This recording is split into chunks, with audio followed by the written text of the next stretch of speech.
Welcome to Saga Dream Tales, the place where you can relax, unwind, and drift into calm stories shaped by ancient world.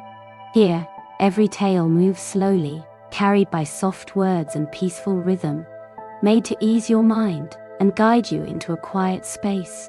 In today's journey, we follow Sigurd, the young hero destined for greatness, as he travels through wild northern lands where dragons guard cursed treasures and warriors make vows beneath endless skies. His path leads from quiet kingdoms to desolate heaths, through rings of fire and into halls where fate is woven by forces beyond mortal understanding. All you need to do now is sit back, breathe deeply, and let the story unfold at its own slow pace. Close your eyes if you wish, let your body settle into comfort, and allow yourself to be carried away to a time when heroes faced impossible challenges and love endured beyond death itself. The journey begins now. The saga of Sigurd and the dragon Fafnir. In the ancient days, when the world was younger and mysteries filled every corner of the land, there lived heroes whose names would be remembered through all the ages that followed. This is the tale of Sigurd, the mightiest warrior the North had ever known, and his confrontation with Fafnir, a dragon of terrible power who guarded a treasure cursed by the hand of fate itself.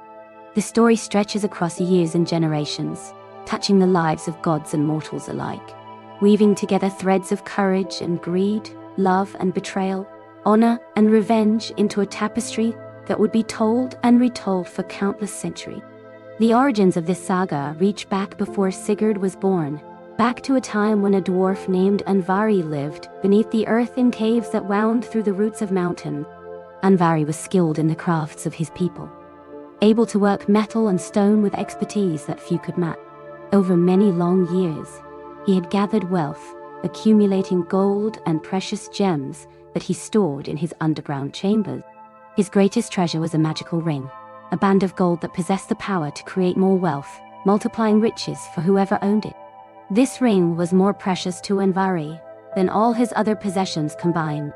To guard his treasure and to move freely through the underground waterways that connected his caves, Unwind often took the shape of a pike, a large fish that could swim swiftly through cold mountain streams.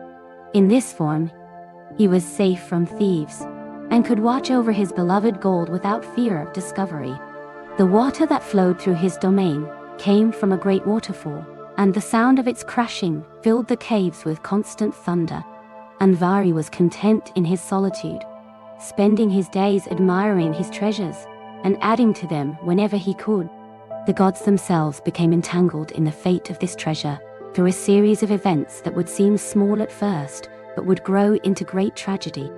Odin, who was the greatest of all the gods and ruled over Asgard with wisdom and power, decided to travel through the mortal world with two of his companions. These were Loki, who was clever and tricky and often caused trouble even when he meant well, and Honir, who was thoughtful and quiet. The three gods took the forms of ordinary travelers, disguising their divine nature so they could walk among mortals and see how humans truly live. As they journeyed through a pleasant land of forests and rivers, enjoying the beauty of the natural world and the freedom of wandering without purpose or destination, they came upon a river that flowed clear and cold from the mountain. The sun was shining warmly, and birds sang in the trees that grew along the riverbank. It seemed a peaceful and perfect day, the kind of day when nothing bad should happen. On the bank of this river, an otter sat eating a salmon it had caught. The otter was sleek and fat, clearly well fed and content with its life. It paid no attention to the three travelers approaching along the path beside the river. The otter was completely absorbed in its meal, tearing pieces of flesh from the salmon with evident satisfaction. Loki, who always acted quickly without thinking through the consequences of his actions, saw an opportunity. He picked up a stone from the ground beside the path and threw it at the otter with all his strength. Loki had excellent aim, and the stone flew true, striking the otter on the head and killing it instantly. The creature fell dead beside its half-eaten salmon, and Loki walked over to collect both the otter and the fish, thinking they would make good food for the travelers that evening. The three gods continued their journey, and as evening approached, they came to a farmstead set in a cleared area surrounded by fields and pastures. This farm belonged to a man named Hreidmar, who was wealthy and respected in the region. Hreidmar possessed knowledge of magic and could work spells that few mortals understood. He had 3 sons who lived with him on the farm. The eldest son was named Fafnir, and he was large and strong with a fierce temperament that made people wary of angering him. The second son was named Otter, and he was gentler than his brother, spending much of his time by the river, where he would take the form of an otter to catch fish. The youngest son was Regin, who was smaller than his brothers but clever, with great skill in working with metal and wood to create tools and weapons and beautiful objects. When Odin, Loki, and Hœnir arrived at the farm and asked for shelter for the night, Hreidmar welcomed them according to the ancient customs of hospitality that required people to offer food and lodging to travelers. Loki proudly showed Hreidmar the otter and salmon they had brought, offering to share the meat with their host. But when Hreidmar looked at the otter, his face went pale as death before flushing dark red with fury. He recognized the otter as his son Otor, who had been in his animal form when Loki killed him. Hreidmar called out to his 2 remaining sons, and Fafnir and Regin came running. When they saw their brother lying dead, they were filled with grief and rage. Using his magical knowledge, and with the help of his sons, Hreidmar was able to capture the 3 gods despite their divine power. He used spells to bind them, so they could not escape or use their full abilities. Then he declared that they had murdered his son, and must pay compensation according to the law. The price Hreidmar demanded was severe and specific. He skinned the otter pelt from his dead son, and laid it out on the floor of his hall. He told the gods they must fill this skin completely with gold, stuffing it until no space remained inside. Furthermore, they must then cover the outside of the skin with gold, piling it on until not a single hair of the pelt could be seen. Only when this ransom was paid in full would the gods be released. If they could not pay, they would remain prisoners forever, or perhaps be put to death as murderers. Odin agreed to these harsh terms, knowing they had little choice. He sent Loki to find the required gold, for Loki was the most cunning of them and the best suited for such a difficult task. Loki went first to the sea goddess Ran, who dwelt in the deep places of the ocean. He borrowed from her a magical net that she used to catch sailors who fell from their ship. This net had the power to catch anything that moved in water, no matter how swift or clever. Loki traveled to the waterfall where Andvari lived, carrying Ran's net with him. He cast the net into the pool at the base of the waterfall and waited. Soon he felt the net grow heavy with struggling weight. When he pulled it up, he found a large pike thrashing in the meshes, trying desperately to escape. Loki knew immediately that this was no ordinary fish, but a shapeshifter, almost certainly the dwarf whose gold he sought. The pike transformed back into Andvari, who demanded angrily to be released. Loki refused, and told the dwarf that he must pay a ransom of all his gold if he wished to go free. Andvari had no choice but to agree, for he was trapped in the net and could not escape. With great reluctance and sorrow, he led Loki to his underground chambers where his treasure was stored. Piece by piece, item by item, Andvari brought forth his treasure and handed it over to Loki. Each coin and cup, and chain, and bracelet caused the dwarf pain to relinquish, for he had spent years gathering this wealth, and he loved it more than anything in the world. He brought out armlets and necklaces, crowns and goblets, plates and rings, everything he had collected over his long life. The pile of gold grew larger and larger as Andvari emptied his treasure chamber. When the last visible piece of gold had been handed over, Andvari hoped that Loki would be satisfied and release him. But Loki's sharp eyes noticed that the dwarf still wore a ring on his finger, a simple-looking band of gold that nonetheless seemed to glow with a faint inner light. Loki demanded this ring as well, wanting to take absolutely everything of value. Andvari begged and pleaded to keep just this one ring. He explained that it was more precious than all the rest of his treasure combined, because it possessed magical power. The ring could create gold, multiplying wealth for its owner.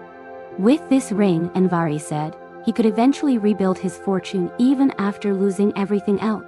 Without it, he would remain poor and miserable for the rest of his life. He offered to give Loki anything else, to serve him in any way, if only he could keep the ring. But Loki was unmoved by these pleas. He had been sent to gather gold, and he would take everything of value, including the ring. He pulled it from Andvari's finger by force, ignoring the dwarf's cries of protest and despair.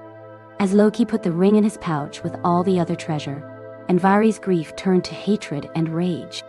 In his despair and anger, Andvari pronounced a curse upon the gold, and especially upon the ring. He declared in a loud voice that the treasure would bring death and destruction to everyone who owned it. The gold would turn brother against brother and friend against friend. It would corrupt the hearts of good people and bring doom upon entire families and kingdoms. Whoever possessed the ring would meet a violent end. This curse would continue working its evil through the ages, until the gold was destroyed or lost beyond recovery. Loki paid little attention to the dwarf's curse. He gathered all the gold and carried it back to Hreidmar's farm. The gods spread the treasure upon the otter's skin, filling it completely, and then piled more gold on top to cover the outside. They worked carefully, making sure every part of the skin was covered. When they thought they had finished, Hreidmar examined their work with great care, looking for any exposed hair. Finally, Hreidmar pointed to one single whisker that was still visible through all the gold. To cover this last whisker, the gods had to place one more piece of gold. Odin took Andvari's ring and laid it upon the pile, covering the exposed whisker. Now the ransom was complete, paid to the last hair. The gods were free to leave, and they departed quickly, glad to be released from their captivity. But the curse of Andvari began its work immediately. Hreidmar's sons, Fafnir and Regin, looked at the enormous pile of gold with growing desire. They thought about how wealthy the treasure would make them, and all the things they could do with such riches. They believed they deserved a share of the gold, since their brother Otra had been killed and they too had suffered loss. They approached their father and demanded that he divide the treasure with them, giving each son his fair portion. Hreidmar refused absolutely. He declared that the gold was payment for his loss alone, compensation for the death of his favorite son. He would not share even a single coin with Fafnir or Regin. The treasure was his and his alone, and they had no claim to it. He ordered them to accept his decision and speak no more about it. The gold sat in Hreidmar's house, and each day Fafnir thought about it more and more. The curse was working on his mind and heart, feeding his natural greed and harshness, transforming them into something darker and more dangerous. He began to resent his father for refusing to share the wealth. He thought about the treasure constantly, dreaming of possessing it, imagining all the power it would bring him. The desire for the gold consumed his thoughts until he could think of nothing else. One dark night, when the household was asleep, Fafnir crept into his father's chamber. He stood over Hreidmar's bed, looking down at the old man who had raised him and taught him and loved him. For a moment, Fafnir hesitated, some last shred of filial affection struggling against his greed. But the curse was strong, and the desire for gold was stronger than love. Fafnir drew his sword and murdered his father as he slept, striking him down without mercy or warning. Then Fafnir gathered all the treasure, every piece of gold that had been paid as ransom for Oti. He prepared to leave, taking the cursed wealth with him. Regin woke and discovered what had happened. He saw their father lying dead, and Fafnir loading the gold onto horses. Regin demanded his share of the treasure, arguing that if Fafnir was taking the gold, at least he should divide it with his brother. But Fafnir refused, just as their father had refused. He told Regin that the gold was his alone now, won by his courage in killing their father. He would not share a single coin with anyone. He threatened to kill Regin too if his brother tried to interfere or follow him. Fafnir's eyes were cold and hard, showing no trace of brotherhood or mercy, and Regin understood that his brother truly would murder him without hesitation. Regin fled from the farm, in fear for his life. He had lost his brother Otra to an accident, his father to murder, and now his brother Fafnir to greed. He had no family left, and no share of the treasure that had cost so much. Hatred grew in Regin's heart like a poison plant, cold and patient. He vowed that one day he would have revenge against Fafnir and would claim his portion of the gold.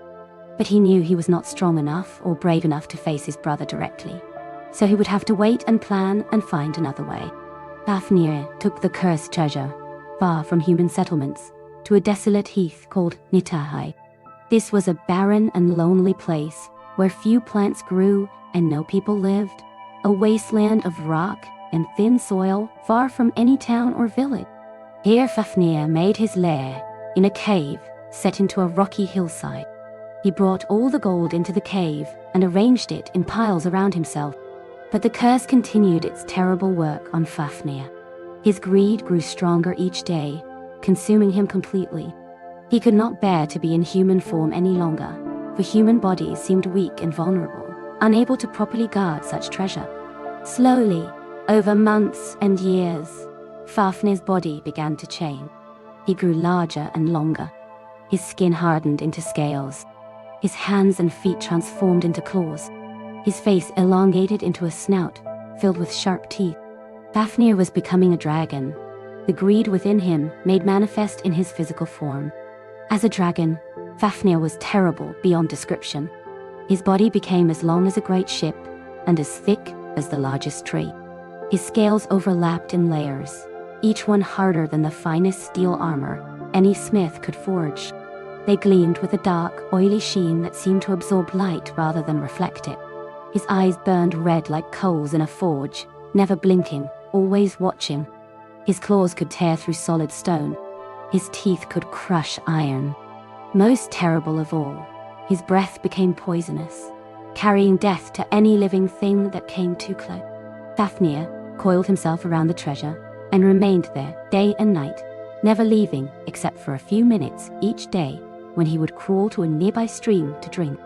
Over the years, his enormous body wore a deep path in the earth, a trench carved by his weight, dragging across the same route over and over.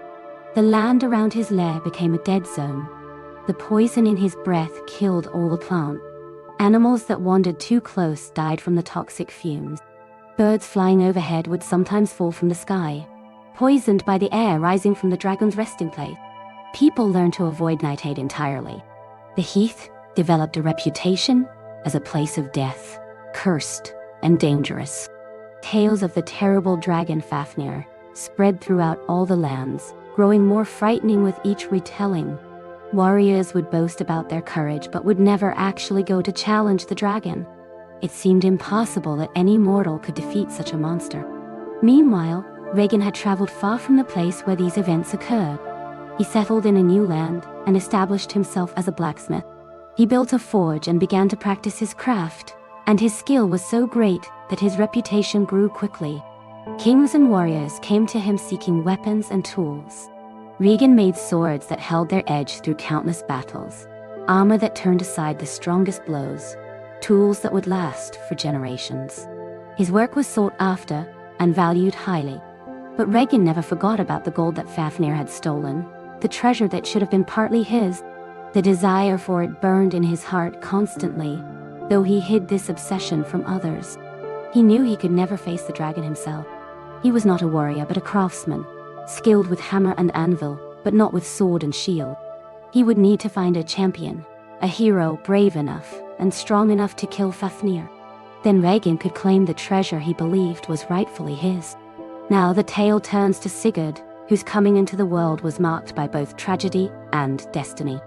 Sigurd's father was Sigmund, a king and warrior of great renown, who could trace his ancestry back to Odin himself. Sigmund had lived a long and eventful life, filling his years with battles and adventures, gaining fame and respect throughout the land. He possessed a magnificent sword called Gram, which had been a gift from Odin to Sigmund's father. This sword was magical, forged by divine hands, and it could cut through anything in the world. When Sigmund was advanced in years, already old by the standards of the time, he married a young woman named Hjordi. She was the daughter of a king, beautiful and brave, the kind of woman worthy of a great hero. But Sigmund had an enemy, a rival king named Lyngvi, who had also desired Hjordis as his wife. When Hjordis chose to marry Sigmund instead of him, Lyngvi's pride was wounded. His wounded pride turned to jealousy, and his jealousy turned to hatred. Lyngvi gathered an army and attacked Sigmund's kingdom, seeking revenge for the perceived insult. Despite his advanced age, Sigmund took up his sword Gram and led his warriors to meet the enemy. The battle was fierce and bloody, with many brave men falling on both sides. Sigmund fought with all the skill and strength he had possessed in his youth, and his magical sword Gram flashed in the sunlight as it cut down enemy after enemy. It seemed that even as an old man, Sigmund could not be defeated in battle. But then, a mysterious figure appeared on the battlefield. This was a tall man wearing a broad-brimmed hat and a dark cloak. He had only one eye, and he carried a spear. He walked directly towards Sigmund through the chaos of battle, and soldiers from both sides moved out of his way without understanding why. This was Odin himself, come to claim Sigmund for Valhalla, the great hall where fallen heroes feast with the gods. Sigmund did not recognize Odin in this guise. He saw only an enemy warrior, approaching with a spear. Sigmund raised Gram and struck at the stranger with all his might. But when the magical sword struck Odin's spear, Gram shattered into pieces, the fragments falling to the ground. Without his magical weapon, Sigmund was vulnerable. He received a mortal wound and fell upon the battlefield among the other dead and dying warriors. After the battle ended, Hjordis came to the field to search for her husband. She found Sigmund lying mortally wounded but still alive. He knew he was dying and used his last strength to speak with her. Sigmund told Hjordis that she was carrying his son in her womb, and this son would become the greatest hero of their entire lineage, greater even than Sigmund himself. He instructed her to gather up the broken pieces of the sword Gram and keep them safe. One day their son would reforge the sword, and it would be even stronger and more powerful than before. With these words, Sigmund died. Hjordis was left alone, pregnant and without a husband, in a kingdom that had just been defeated in battle. But fortune had not entirely abandoned her. King Alf, a good and honorable king who had been an ally of Sigmund, heard of her plight. He came to offer assistance and protection.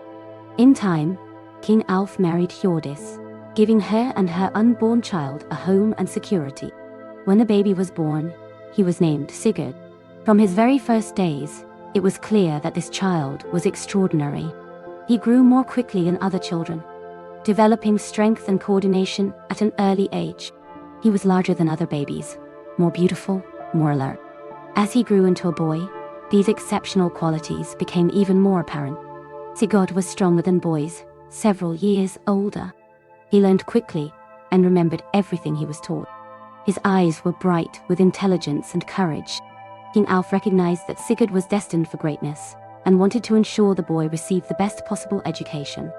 He arranged for Sigurd to be fostered by Regin the blacksmith. In the society of that time and place, it was common for noble children to be sent to live with skilled craftsmen or famous warriors who could teach them valuable skills. Regin was known not only as a master smith, but also as a wise man with knowledge of many subjects. Regin accepted Sigurd as his foster son and pupil. He taught the boy everything he knew. In the forge, Sigurd learned about metals and how to work them, how to heat iron until it glowed and how to hammer it into useful shapes. He learned which metals were best for different purposes and how to temper steel to give it strength and flexibility. Beyond metalworking, Regin taught Sigurd languages and how to read and write runes, the angular letters that could be carved into wood or stone. He taught him about the history of the world, the stories of gods and giants, the deeds of ancient heroes. He taught him about the properties of plants, which were poisonous and which could heal. He taught him about the stars and how to navigate by them, about the changing seasons and how to read weather signs. Sigurd absorbed all this knowledge like dry ground, absorbing rain. He learned faster than Regin had ever seen anyone learn. His mind was quick and sharp, able to grasp complex ideas and see connections between different pieces of knowledge. He remembered everything he was taught and could apply it in practical ways. As Sigurd grew from a boy into a young man, he became not only strong and skilled, but also wise and knowledgeable. But Regin had not forgotten his secret purpose in accepting Sigurd as a pupil. He had not taken on the task of educating this remarkable young man merely out of kindness or duty. Regin saw in Sigurd a potential tool, a weapon he could use to achieve his long-delayed revenge against Fafnir. As Sigurd approached manhood, growing taller and stronger each year, Regin began to plant seeds of ambition in his mind. Regin told Sigurd stories about dragons and monsters, about heroes who had faced impossible challenges and won glory through their courage. He spoke of how a true warrior must prove himself through great deeds, must accomplish something remarkable to earn lasting fame. He described distant lands and adventures waiting for those brave enough to seek them. He was subtle in his manipulation, never pushing too hard, allowing Sigurd's own natural desire for glory and adventure to grow organically. Finally, when Sigurd had reached full manhood and stood tall and powerful, ready to make his mark on the world, Regin judged the time was right. He told Sigurd the story of Fafnir and the treasure. He described the terrible dragon that lay upon a hoard of gold in the desolate heath, a monster whose poisonous breath made the land around him a wasteland. He spoke of how such a creature was a blight upon the world, bringing death to all who came near. He suggested that a hero as mighty and skilled as Sigurd could slay this beast and win both the treasure and eternal fame. Sigurd listened to his teacher's words with growing excitement.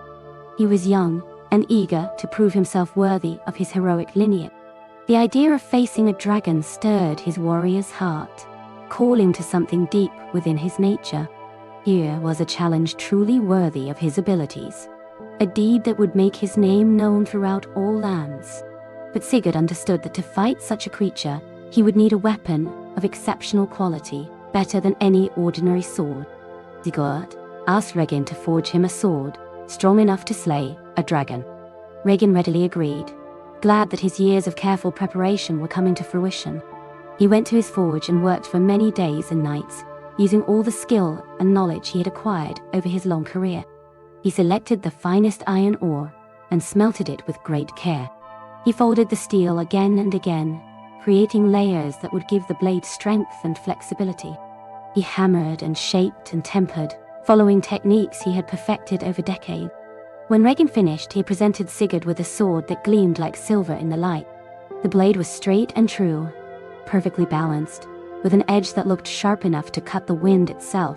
Regin was proud of this work, believing he had created a weapon worthy of a hero. He presented it to Sigurd with a sense of accomplishment. Sigurd took the sword and thanked his teacher for the fine workmanship. But he needed to test whether the blade was truly strong enough for his purpose. He went outside and found a large boulder, a stone as big as a man. He raised the sword and struck the boulder with all his considerable strength. The sword shattered on impact, breaking into pieces that fell to the ground. It was not strong enough. Sigurd returned to Regin and showed him the broken pieces. He told his teacher that the sword had failed the test and asked him to forge a better one.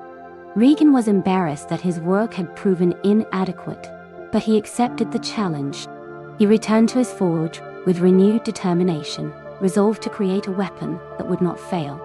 With a second sword, Regin used even finer materials and more refined technique. He worked longer and with greater care than he had on the first blade.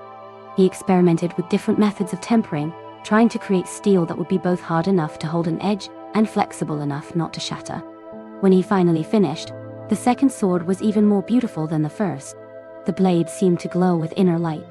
The edge was so sharp it could split a hair lengthwise. Regin presented this second sword to Sigurd with confidence, certain that this time his work would prove sufficient. But again Sigurd took the sword to test it on a boulder, and again the blade shattered when it struck the stone.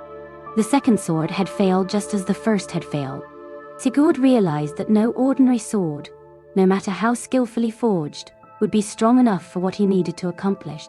Then he remembered something his mother had told him when he was younger. She had spoken of his father's sword, the magical blade called Gram, that had been broken on Odin's spear. His mother had kept the fragments of that sword safe all these years, as Sigmund had instructed her to do. Sigurd went to his mother Hjordis and asked her for the pieces of Gram. She brought them out from where she had kept them hidden and protected, wrapped in cloth and stored in a wooden chest. The fragments of the sword were still bright and sharp, despite the many years that had passed. They showed no sign of rust or deterioration, which confirmed their magical nature. Sigurd gathered the pieces carefully and took them to Regin. He commanded his teacher to forge these fragments into a new sword. Regin was skeptical when he first examined the broken pieces.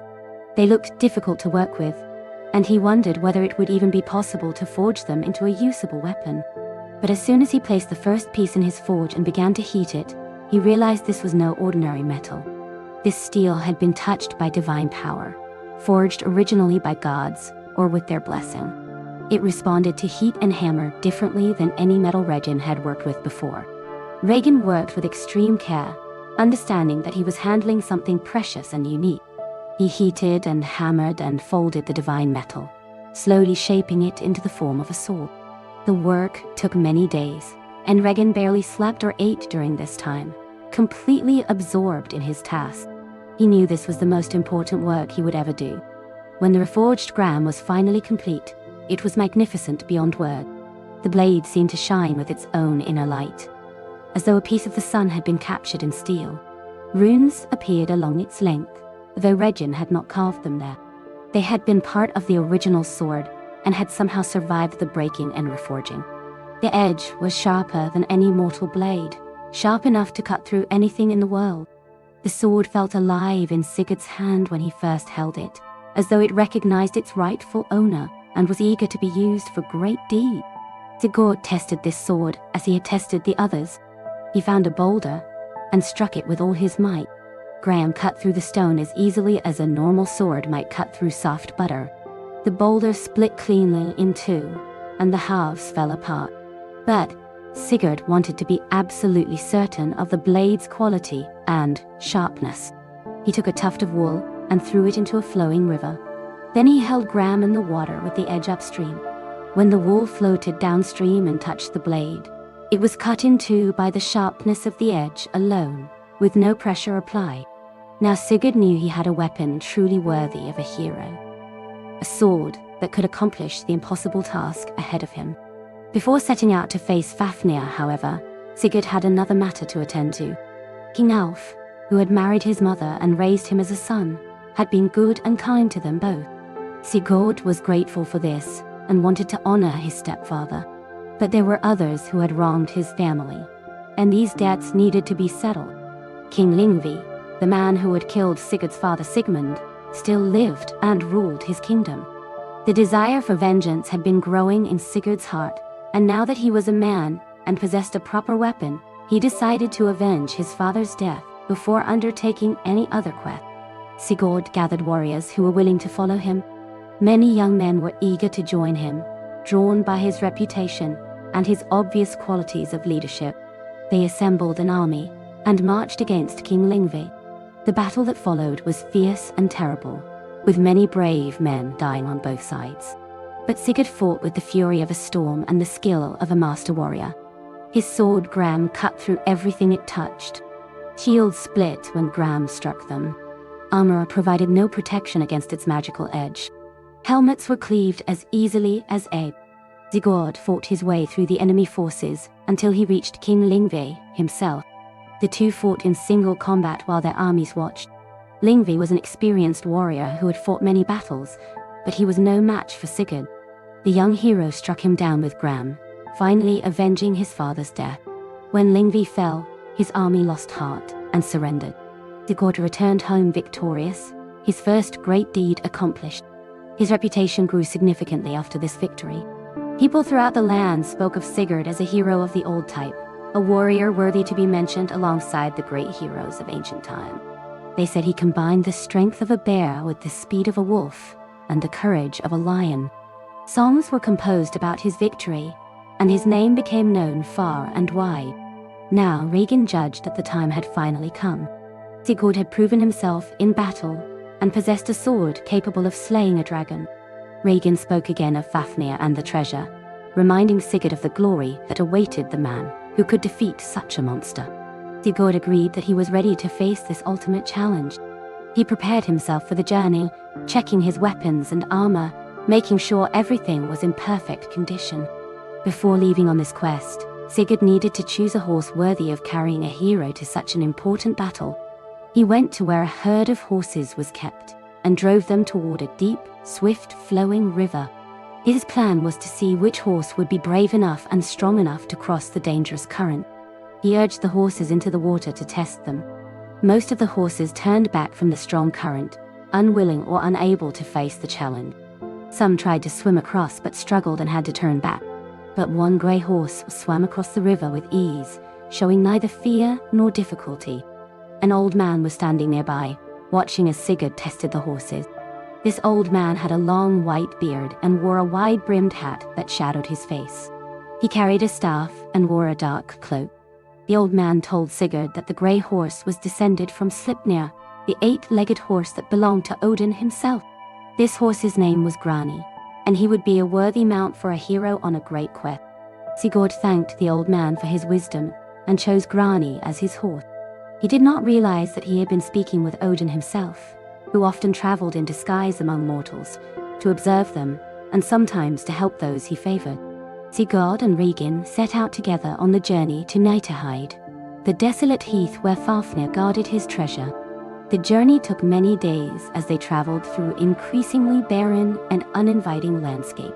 At first they passed through normal farmland and forest, places where people lived and worked and where life flourished. But gradually, the land changed. The trees became twisted and stunted, then disappeared entirely. The grass grew thin and yellow, then gave way to bare rock and dirt.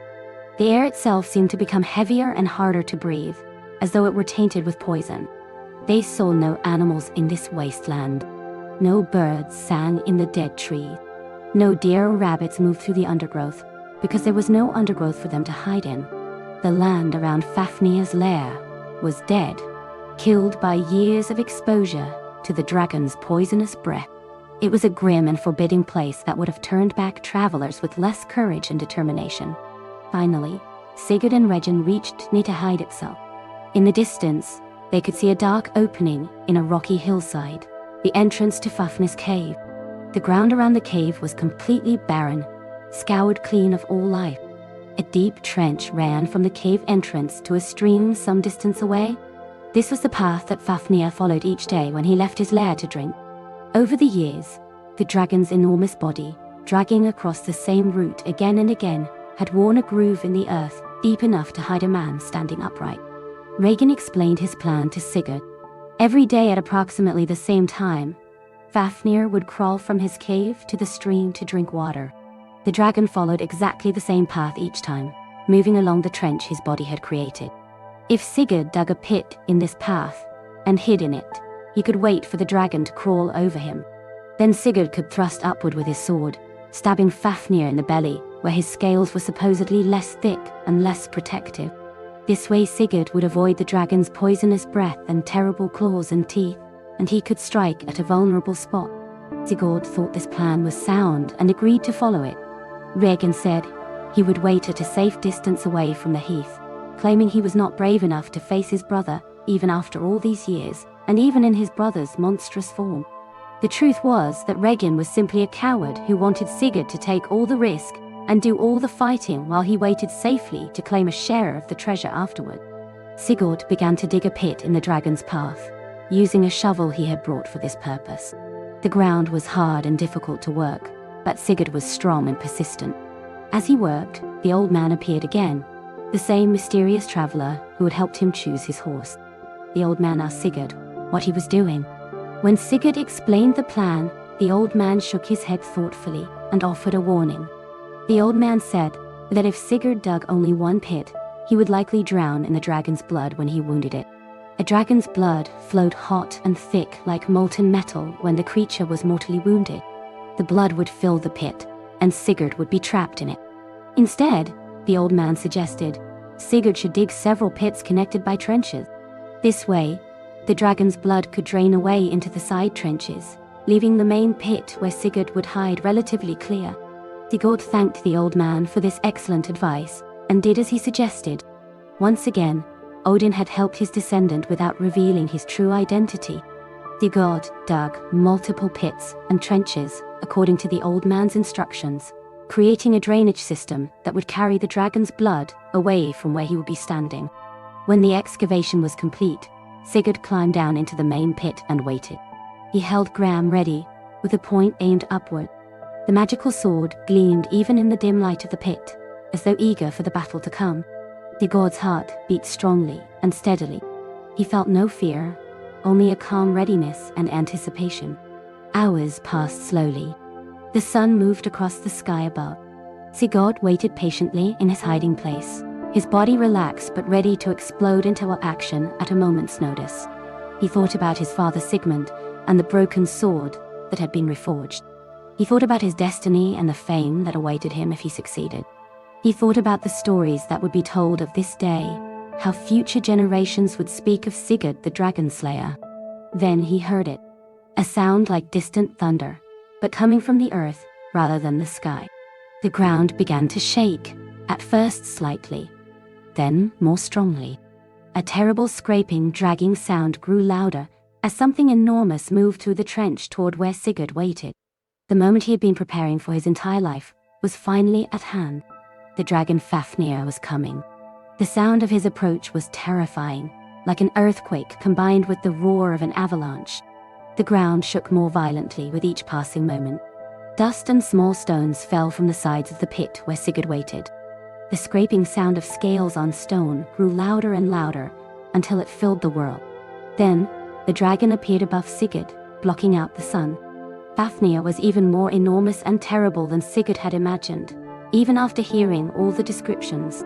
His body was as thick around as the greatest oak tree that had ever grown, and it stretched so long that both ends could not be seen at once. His scales overlapped in layers, each individual scale larger than a warrior's shield, harder than the finest armor any smith could forge. The scales gleamed with a dark, oily sheen that seemed to absorb light rather than reflect it, as though the dragon were a moving piece of night itself. Fafnir's head was massive, with a snout filled with teeth like daggers, each one as long as a man's forearm. His eyes burned with red fire, never blinking, filled with endless greed and anger. His claws were black as iron and sharp as razors, capable of tearing through solid stone. Most terrible of all was the cloud of poisonous vapor that surrounded him, a miasma of death that killed plants and animals, and would kill a man if he breathed too much of it. But Sigurd was in the pit, below the worst of the poison cloud, and his courage never wavered.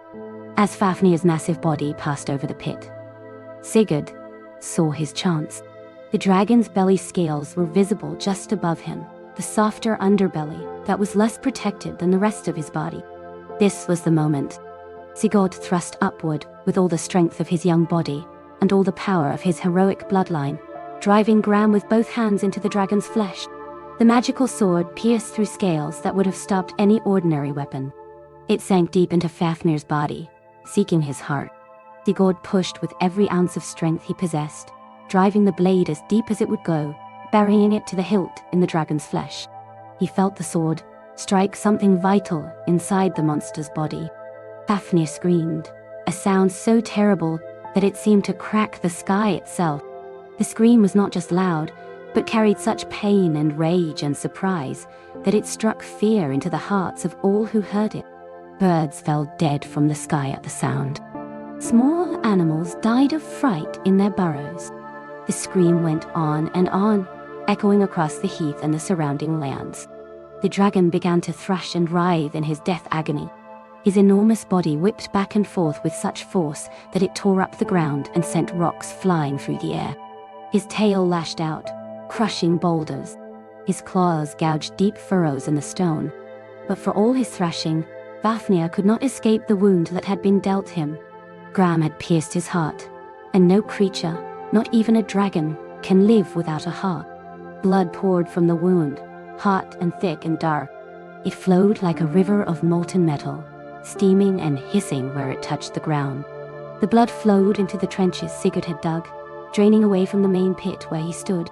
If Sigurd had not dug those extra trenches as the old man had advised, he would have drowned in the scalding blood. As it was, some of the blood splashed on him, burning his skin, but most of it drained away harmlessly. Sigurd pulled Gram free from the dragon's body and climbed quickly out of the pit, not wanting to be trapped if the dragon's body should fall on top of it. He stood on solid ground, covered in dirt and splattered with dragon's blood, but alive and unhurt in any serious way. Fafnir's massive body continued to writhe and twist, but the movements were growing weaker as life drained out of the monster along with his blood. The dragon's great head turned, and his dimming eyes focused on Sigurd.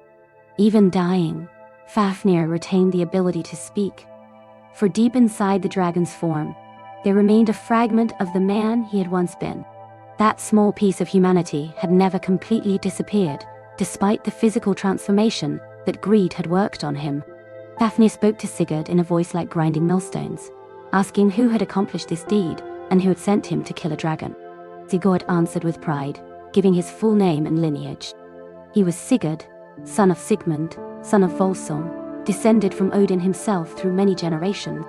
He had come to slay the dragon on no one's orders, but by his own choice, to prove himself as a hero and to rid the world of a monster. He had been aided by Regin the Smith, who had taught him many things. But the decision to come here and the courage to face the dragon were entirely his own. Fafnir laughed at this, though his laugh turned into a cough that brought up more blood. The dragon seemed amused by something that Sigurd did not yet understand. Fafnir told Sigurd that Regin had been using him, manipulating him to accomplish what Regin was too cowardly to attempt himself. Regin wanted the treasure and had shaped Sigurd into a weapon to get it. But even knowing this, Fafnir said, Sigurd had accomplished a great deed. Few warriors could claim to have slain a dragon. Then Fafnir's tone changed, becoming darker and more serious. The dragon warned Sigurd about the treasure he had won. Fafnir told of how the gold was cursed, doomed to bring death and destruction to everyone who owned it. Fafnir himself had murdered his own father to possess this treasure. The gold had transformed him from a man into a monster, consuming his humanity and leaving only greed and rage. Now Sigurd had killed him, but the curse would not end with Fafnir's death. The gold would bring doom to Sigurd as well, just as it had to everyone else who had possessed it. Sigurd listened to the dying dragon's warning, but he was young and full of confidence after his great victory. He had just slain the most terrible dragon in the world. He felt invincible, as though nothing could harm him now. What power could a curse have over someone who had accomplished such an impossible feat? Sigurd dismissed Fafnir's words as the bitter spite of a dying monster trying to disturb the peace of mind of his killer. Fafnir continued speaking for a short time longer, his voice growing weaker with each word. He told Sigurd more about the history of the gold, how it had been taken from the dwarf Andvari, how Andvari had cursed it, how it had passed from owner to owner, bringing death each time. The dragon spoke of how the curse worked, corrupting good people and turning them against each other. He warned that the gold would make Sigurd's friends into enemies and would ultimately bring about his death. Then, with a final great shudder that shook the ground like an earthquake, Fafnir died.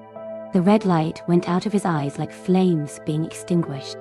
His massive body settled onto the earth and lay still. The terror of Nidahide, the dragon that had poisoned the land for years, was no more. Sigurd had accomplished what no other warrior had dared to attempt. Sigurd stood over the dragon's corpse, breathing heavily from his exertion but filled with triumph. He had done it. He had slain Fafnir. His name would now be remembered forever as Sigurd the Dragon Slayer, one of the greatest heroes who had ever lived. The deed he had accomplished this day would be told and retold for generations, inspiring future warriors to be brave and to attempt great things. Regin emerged from his hiding place now that the battle was over, and it was safe to approach. He walked carefully across the heath toward where Sigurd stood beside the dragon's body. Regin looked at his brother's corpse, lying enormous and still across the barren ground. If he felt any sorrow for Fafnir's death, if any brotherly affection stirred in his heart, he did not show it. His eyes quickly moved past the dragon's body to focus on the cave in the distance, where the treasure lay unguarded for the first time in years. But Regin was clever and cunning, and he did not reveal his true thoughts immediately. Instead, he spoke to Sigurd about the customs of honor and compensation. He pointed out that Sigurd had killed his brother, and according to the ancient laws and customs of their people, compensation was owed for the death of a kinsman, even a kinsman who had become a monster. This was a strange and somewhat hypocritical claim, since Regin himself had encouraged and enabled Sigurd to kill Fafnir. But Regin was trying to make Sigurd feel guilty or obligated, so that the young hero would be more willing to share the treasure rather than claiming it all for himself. Regin made what seemed like a small and reasonable request. He asked Sigurd to cut out Fafnir's heart and roast it over a fire. Regin claimed he wanted to eat his brother's heart, following an ancient custom where consuming the heart of a slain enemy would transfer some of their strength, courage, and perhaps wisdom to the eater. This was indeed an old tradition, though not commonly practiced in those days. Sigurd, thinking this was a modest request that honored old customs, readily agreed. Sigurd drew Gram, and used its magical sharpness to cut into the dragon's body. Even dead, Fafnir's scales were tough and difficult to penetrate, but Gran cut through them as it cut through everything else. Sigurd carved out the dragon's heart, which was enormous, as large as a grown man and heavy as a boulder. He built a fire using wood he had brought with him, for there was no wood to be found on the barren heath. He placed the heart on a spit over the fire and began to roast it. Regan said he was tired from the long journey and the stress of the day. He lay down at some distance from the fire, claiming he needed to rest while the heart cooked. He closed his eyes and appeared to fall asleep. But Regan was not sleeping. He was thinking and plotting, considering his options. He had been planning this moment for years, decades even, ever since Fafnir had killed their father and taken the treasure. Now the treasure was within his grasp, but there was an obstacle: Sigurd. Regan began to consider whether he should kill Sigurd and take all the treasure for himself. If he could somehow eliminate the young hero, perhaps by treachery or poison or a blade in the back, then Regan would have everything he had dreamed of for so long. He would have the revenge he had desired, and the wealth he believed should have been his from the beginning. These dark thoughts filled Regan's mind as he lay pretending to sleep, watching Sigurd through half-closed eyes. Sigurd tended the fire and turned the spit, watching as the dragon's heart slowly cooked. Fat dripped from it and sizzled when it hit the flames, sending up clouds of aromatic smoke. After some time had passed, Sigurd wanted to check whether the heart was fully cooked as Regan had requested. He reached out and touched the heart with his finger to test its readiness. But the heart was very hot, and Sigurd burned his finger on the sizzling meat. Without thinking, acting on pure reflex, Sigurd put his burned finger in his mouth to cool it and soothe the pain. A drop of a dragon's blood that had been on the heart touched his tongue. In that instant, everything changed in a way that Sigurd could never have anticipated. Suddenly, mysteriously, Sigurd discovered that he could understand the language of birds. There were several small birds perched in the dead trees nearby. These birds had come to the heath after the dragon died, now that the poisonous air was beginning to clear and it was becoming safe for living things to return. The birds were talking to each other as birds do, chattering and singing. But now, Sigurd could understand every word they were saying, as clearly as if they were speaking his own language. The birds were discussing Sigurd and the deed he had accomplished. They sang his praises, calling him a mighty hero for having slain the terrible dragon Fafnir. They spoke of how his fame would spread throughout all the lands, and how his name would be remembered in songs and stories. But then, the tone of their conversation changed, and they began to talk about Regan. The birds had sharp eyes and could see into the hearts of men, perceiving their true intentions even when hidden. They knew what Regan was planning as he lay pretending to sleep. They spoke of how Regan intended to betray Sigurd, to murder the young hero, and take all the treasure for himself. They warned that Regan had been using Sigurd from the beginning, seeing him only as a tool to accomplish what Regan was too cowardly to do himself. The birds said that if Sigurd was wise, he would strike first before Regan could betray him. They pointed out that Regan was a traitor and a schemer who had already shown his true nature by allowing Sigurd to take all the risk while he hid safely away. Such a man did not deserve to share in the treasure or to live to enjoy it. The birds advised Sigurd to kill Regan before Regan could kill him. Sigurd listened to the birds with growing understanding and sadness. Regan had been his teacher and foster father for many years. Sigurd had respected him and learned much from him.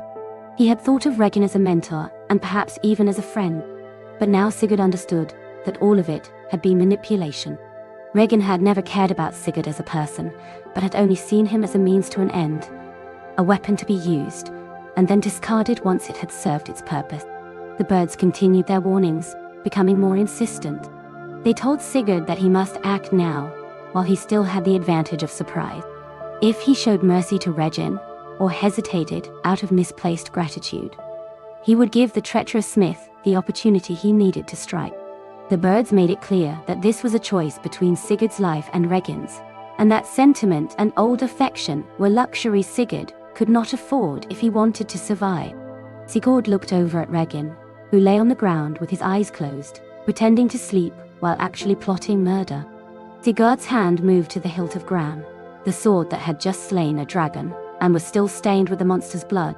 Sigurd felt torn between his sense of obligation to his former teacher and his understanding that the birds spoke truth.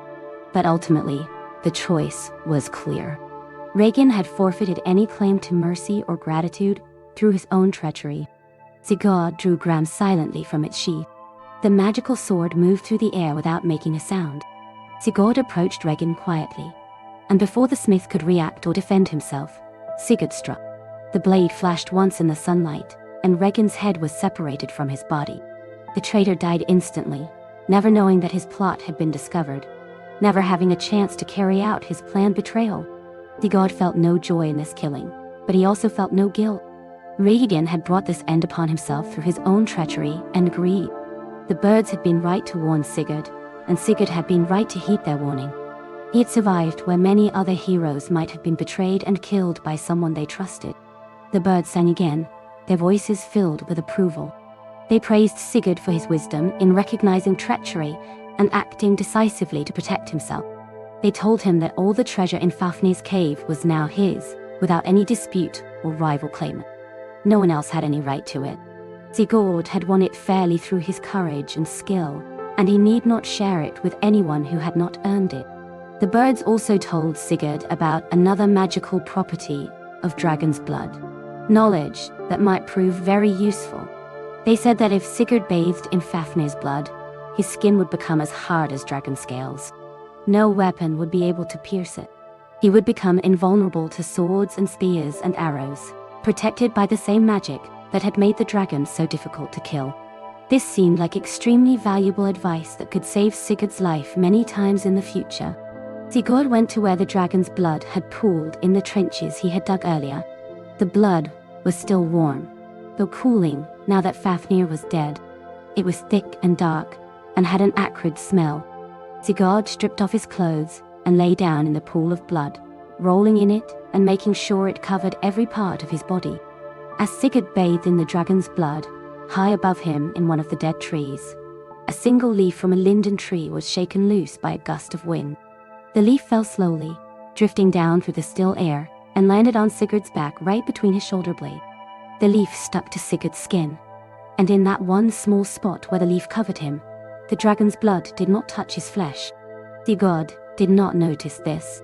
He had no way of knowing that there was now one vulnerable place on his body. One small spot about the size of a coin where his skin remained normal and could still be pierced by a weapon. This tiny flaw in his otherwise perfect protection would prove to be critically important later, leading directly to his death. But for now, Sigurd knew nothing of it and believed himself completely invulnerable. When Sigurd rose from the blood and dressed again, he felt different. His skin had taken on a faint, hardened quality, like leather but more flexible and much stronger. He tested it carefully, pressing the edge of a knife against his arm. The blade could not cut him. He pressed harder, and still his skin resisted the sharp edge. He was protected now by the same magic that had made Fafnir so difficult to kill. No normal weapon could harm him. Sigurd cleaned himself as best he could, and then prepared to explore Fafnir's cave to claim the treasure he had won. The entrance to the cave was dark and uninviting, a black opening in the rocky hillside that seemed to lead down into the earth itself. Sigurd lit a torch and entered carefully. Gram held ready in case any danger remained inside. The cave was larger than Sigurd had expected, a series of chambers that extended deep into the hill. The air inside was stale, and carried a faint smell of dragon and decay. As Sigurd penetrated deeper into the cave, his torchlight began to reflect off something that glittered and shone. He had found the treasure chamber. The treasure of Fafnir was piled in enormous heaps that filled the largest chamber of the cave. There was more gold than Sigurd had ever imagined could exist in one place. There were coins from many different kingdoms and many different eras, some of them so old that the kingdoms that had minted them no longer existed. There were cups and plates and bowls of gold and silver, some plain and some elaborately decorated with intricate designs. There were necklaces and bracelets and rings, crowns and circlets and chains, all made of precious metals and set with gems that sparkled in the torchlight. Among all this wealth, Sigurd found several items of particular interest and power. There was Unvari's ring. the cursed ring that had started all the trouble so many years ago. It was a simple band of gold, unadorned, but it seemed to glow with a faint inner light. Sigurd picked it up, not knowing its history or the curse that lay upon it, and put it on his finger where it fit perfectly. There was also a magnificent helmet, called the Helm of Awe. This helmet was made of gold, and decorated with fearsome designs that seemed to move in the flickering torchlight. It was said that anyone who wore this helmet would seem larger and more terrible to their enemies, striking fear into the hearts of those who opposed them. Sigurd tried on the helmet, and immediately felt its power. He seemed to grow taller and more imposing, and shadows danced around him in ways that made him look frightening and supernatural. There were other magical items as well, each with its own history and properties. There were weapons and armor, tools and treasures, all of exceptional quality, and many with magical power. Sigurd examined everything with wonder, amazed at the wealth and power that was now his. Sigurd spent several hours in the cave, sorting through the treasure and selecting the most valuable and useful item. He could not possibly carry everything, but he took the best pieces, the magical items and the finest examples of the goldsmith's art. He loaded all of this onto his horse Grani, who stood patiently waiting outside the cave. Grani was a remarkable horse, descended from Sleipnir, who was Odin's own mount. He was stronger than any normal horse, and he bore the enormous weight of the treasure without complaint or difficulty. When Sigurd had finished loading the treasure, Grani stood ready to carry it wherever Sigurd wished to go. The birds sang to Sigurd one final time before he left the heath. They told him of a marvel he should see before returning home, something that would change his life in ways he could not yet imagine. On a nearby mountain, they said, there was a hall surrounded by a wall of flames. Inside this hall, a maiden slept under a powerful enchantment. This maiden was a Valkyrie, one of Odin's warrior women who flew over battlefields and chose which soldiers would die and go to Valhalla to feast with the god. The birds explained that this Valkyrie had angered Odin somehow, and as punishment, he put her into an enchanted sleep and surrounded her hall with flames. Only a hero of truly exceptional courage would be able to pass through the flames to reach her. Many warriors had tried, and all had failed, turned back by the heat and their own fear. But the birds said that Sigurd, who had just slain a dragon and bathed in its blood, would be able to pass through the flames if any mortal could. Sigurd was intrigued by this tale, and curious to see this sleeping Valkyrie. He had accomplished his main quest by slaying Fafnir, and he had time before he needed to return home. Why not seek out this new adventure? It would be interesting to see a Valkyrie, and if he could wake her from her enchanted sleep, it would be another deed to add to his growing reputation. Sigurd mounted Grani and rode away from Nitaheid, leaving behind the dead dragon and the empty cave. He traveled into the mountains, following the directions the birds had given him. The path led higher and higher, climbing into regions where few people ever went. The air grew thinner and colder as he climbed. Snow capped the highest peaks, gleaming white against the blue sky. As Sigurd climbed higher into the mountains, he began to see a strange light in the distance. At first he thought it might be the sun setting, but the direction was wrong and the color was different. As he drew closer, he saw that the light came from flames that rose high into the air, burning without any visible fuel or source. The flames surrounded a stone hall that stood on a flat area near the top of the mountain. The fire formed a complete circle around the hall, a wall of flame that rose higher than a man could reach and burned with intense heat. The flames danced and leaped in patterns that seemed almost alive, reaching toward the sky as though trying to touch the cloud. This was clearly a magical fire, created and sustained by supernatural power. Sigurd could feel the heat of the flames even from a distance. As he rode closer, the heat grew more intense.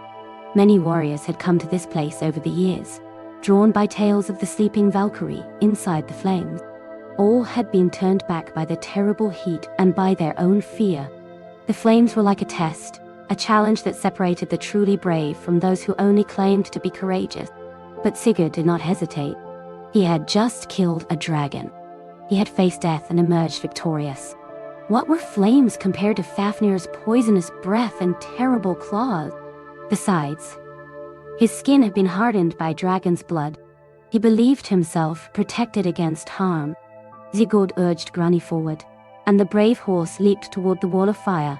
As they entered the flames, Sigurd felt intense heat all around him. The fire roared in his ears like a living thing, angry at being challenged. The flames reached for him with tongues of fire, trying to consume him. But Sigurd's skin, made hard by the dragon's blood, protected him from the worst of the heat. He felt the fire's warmth, but it did not burn him. And Grani, with his divine heritage and supernatural strength, was also able to withstand the flames. Together, horse and rider passed through the wall of fire and emerged safely on the other side. Inside the circle of flames, the air was calm and still.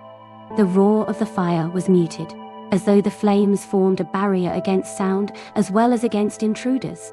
Before Sigurd stood a hall made of stone and timber, built with skill and care. The doors of the hall stood open, as though waiting for someone to enter. Everything was silent and peaceful, in stark contrast to the wall of fire that surrounded the place. Sigurd dismounted and walked toward the hall. His footsteps echoed on the stone as he approached the entrance. He passed through the open doors and entered a large chamber. The interior was well built and furnished, though everything was covered with a layer of dust that showed no one had been here for a very long time. In the center of the chamber was a bed, and on the bed lay a figure completely covered in armor.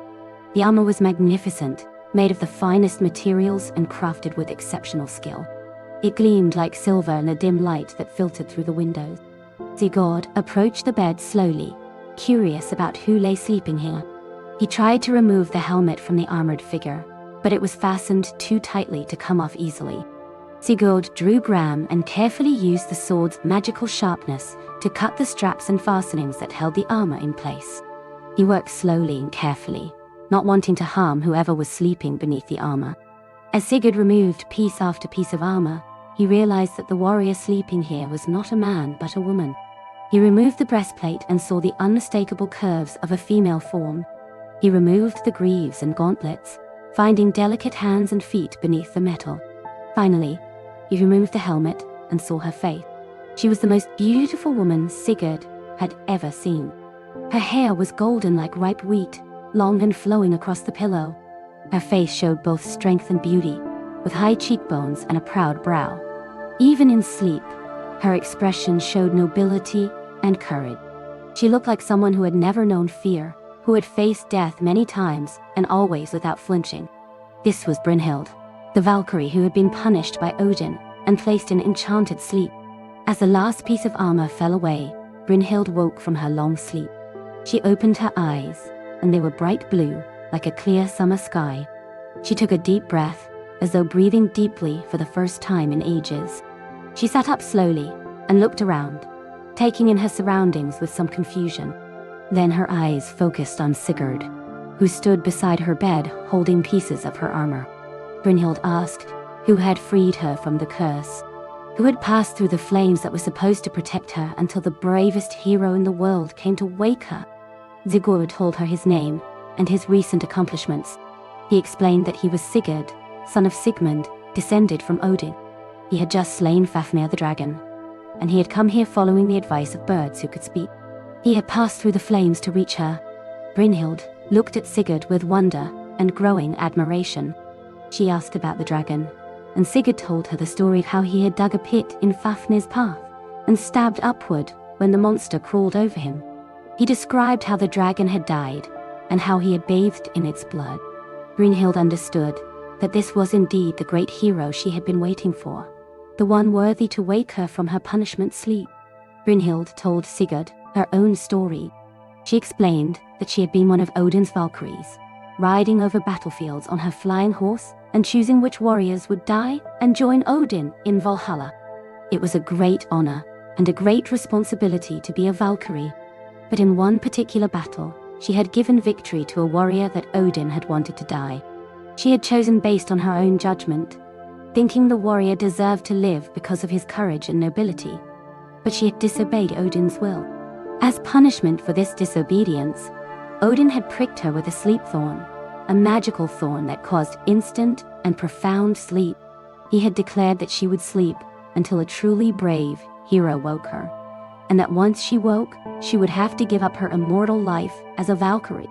She would become mortal, and would have to marry a mortal man and live an ordinary life. This was a severe punishment, stripping away her divine status and her place among the gods. But Brynhild had accepted her fate with dignity. She had prayed that only the bravest and most worthy hero would be able to wake her. She had asked that the flames around her hall be so fierce and frightening that only someone with truly exceptional courage could pass through them. Now Sigurd had passed that test, and Brynhild knew he must be the hero she had hoped for. Sigurd and Brynhild talked for many hours. They spoke of battles and heroes, of gods and fate, of what it meant to live with courage and honor. Brynhild taught Sigurd much wisdom that she had learned during her time as a Valkyrie. She taught him about runes and their power, how certain symbols, when carved correctly, could bring healing or luck or protection. She taught him which runes could cure sickness and which could give strength in battle. She taught him about herbs and their properties, which plants could heal wounds and which could cure poison. Brynhild also taught Sigurd about how to speak wisely in courts and assemblies. She explained how leaders must know when to speak and when to listen, when to be firm, and when to show mercy. She shared knowledge about strategy in battle, how to position forces, and when to attack or defend. She told him about the nature of oaths and why they must never be broken, for broken oaths brought curses upon those who violated them. As they talked through the day and into the evening, sharing knowledge and stories, Sigurd and Brynhild fell in love. This seemed natural and perhaps inevitable. Sigurd was the greatest of heroes, young and strong and handsome, with courage that had been proven against the most terrible of monsters.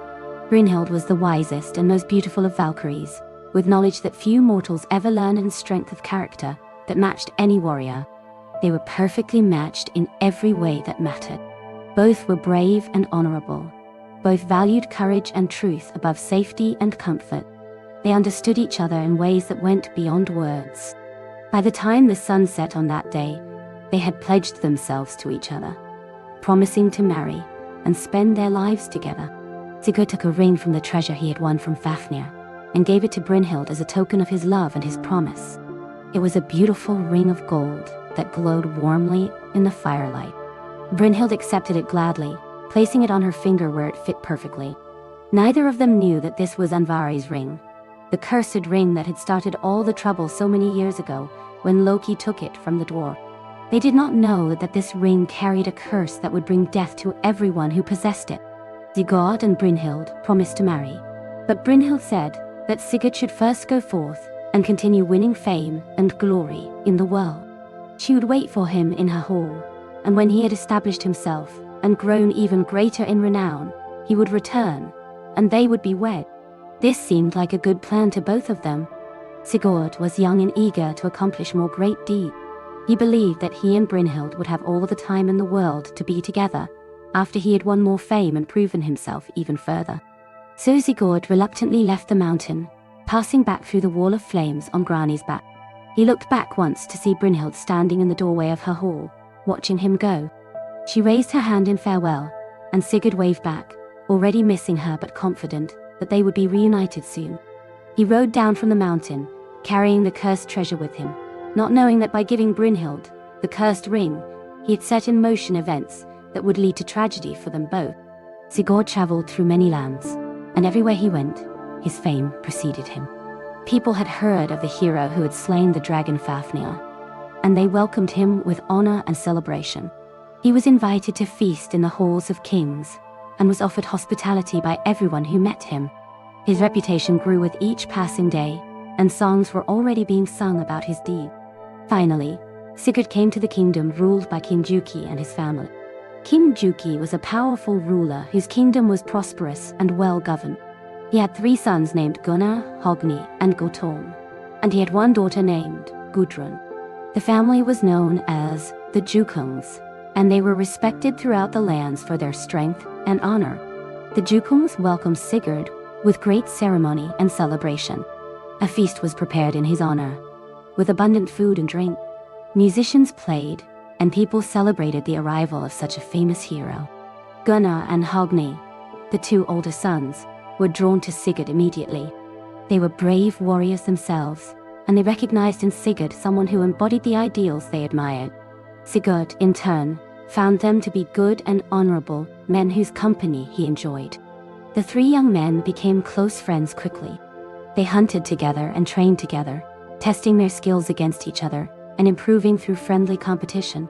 They drank together and told stories, sharing their experiences and dreams. Finally, they decided to swear oaths of brotherhood, promising to support and help each other in all things. This was a serious commitment, almost as binding as actual blood relation. They swore on their swords and their honor that they would be true brothers from that day forward. Sigurd remained with the Jukung family and continued to grow closer to them. He was generous with the treasure he had won from Fafnir, sharing gold freely with his new friends and with anyone who had need. He gave gifts to those who had served him well and helped those who were struggling. People loved Sigurd, not just for his courage and fame, but for his generosity and his kind heart. But Grimhild, the mother of Gunnar, Hogni, Guttorm, and Gudrun, was a woman who practiced magic and knew many dark and secret arts. She had learned sorcery from hidden teachers and possessed knowledge that few mortals had. She could brew potions that would heal or harm, that would bring love or forgetfulness, that would strengthen or weaken. She kept her magical knowledge secret from most people, using it quietly to advance her family's interest. Grimhild saw how great Sigurd was and recognized that having him as part of their family would bring immense benefit. If Sigurd married her daughter Gudrun, he would become a permanent member of the Jukung family. His fame would become their fame. His strength would protect them. His wealth would enrich them. Grimhild wanted this very much and began to plot how to accomplish it. Grimhild knew that Sigurd loved another woman, though he had not spoken much about her. She had heard him mention once or twice a Valkyrie he had met, and she saw the way his eyes looked distant sometimes, as though he were thinking of someone far away. Grimhild understood that Sigurd would not willingly marry Gudrun while he loved another. So she decided to use her magic to solve this problem. Grimhild went to her secret place where she kept her herbs and potions and magical implement. She brewed a drink of forgetfulness, using rare herbs gathered under specific phases of the moon and speaking ancient words of power over the mixture as it steeped. She made this potion carefully, ensuring it would be strong enough to erase specific memories while leaving everything else intact. The magic had to be subtle, removing Sigurd's memories of Brynhild and his promise to return to her, while leaving his other memories and his personality unchanged. When the potion was ready, Grimhild waited for the right moment. At a great feast, celebrating some victory or occasion, when everyone was relaxed and happy, Grimhild presented the special drink to Sigurd. She offered it as a gesture of particular hospitality and honor, a special mead reserved for the most valued guest. Sigurd, suspecting nothing and trusting his host completely, accepted the drink graciously and drank it down. The magic worked immediately and completely. Sigurd forgot about Brynhild. He forgot the mountain surrounded by flame. He forgot the wall of fire he had passed through and the sleeping Valkyrie he had woken. He forgot their conversations and the wisdom she had taught him. Most importantly, he forgot his promise to return to her and his pledge that they would marry. All memory of Brynhild vanished from his mind as completely as if it had never existed. When Sigurd looked at Gudrun after drinking the potion, she seemed beautiful and desirable to him. She was indeed a lovely woman, kind and gentle, with her own quiet strength. When it was suggested that Sigurd might marry Gudrun, the idea seemed natural and good to him. He had no memory of any other commitment or love. Within his conscious mind, there was no reason not to marry Gudrun and settle down with the Jukung family. The wedding of Sigurd and Gudrun was celebrated with great ceremony. It was a joyous occasion, with feasting and music and celebration that lasted for days. Gudrun was genuinely happy, for she had come to love Sigurd during the time he had spent with her family. She had no knowledge of her mother's magic, or of the woman Sigurd had loved and forgotten. As far as Gudrun knew, Sigurd had chosen to marry her of his own free will. Sigurd and Gudrun were happy together. They established a home and began their married life. Gudrun was a good wife, managing the household efficiently and treating Sigurd with love and respect. Sigurd was a good husband, kind and attentive, protecting and providing for his family. In time, they had children together, sons and daughters who inherited their parents' strength and beauty. Life continued peacefully For some time, Sigurd's fame continued to grow as stories of his deeds spread further. He participated in hunts and tournaments, always distinguishing himself through his skill and courage. He advised Gunnar and Hogni in matters of warfare and strategy. He was respected and loved by everyone who knew him. On the surface, his life seemed blessed and perfect, but far away on her mountain, Brynhild waited for Sigurd to return as he had promised. Days passed, then weeks, then months. She waited patiently at first, understanding that Sigurd had much to accomplish in the world before he could settle down and marry. But as more time passed, and he did not return, Brynhild began to worry. Had something happened to him? Had he been injured or killed in some battle? Was he in trouble somewhere, unable to return to her? Brynhild's worry gradually turned to hurt and confusion. Why had Sigurd not sent word to her? Why had he not returned or even sent a message explaining his delay? She looked at the ring he had given her, the token of his love and his promise, and wondered what had gone wrong. She could not imagine that Sigurd had simply abandoned her. He had seemed so sincere, so honorable. Yet where was he? Finally, Brynhild began to hear rumors and stories that reached even her isolated mountain hall.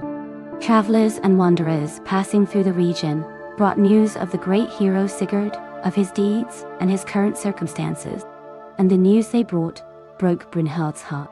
They said that Sigurd had married a woman named Gudrun, daughter of King Juki. They said he seemed happy in his marriage and had settled down with his new family. Brynhild could not understand how this had happened.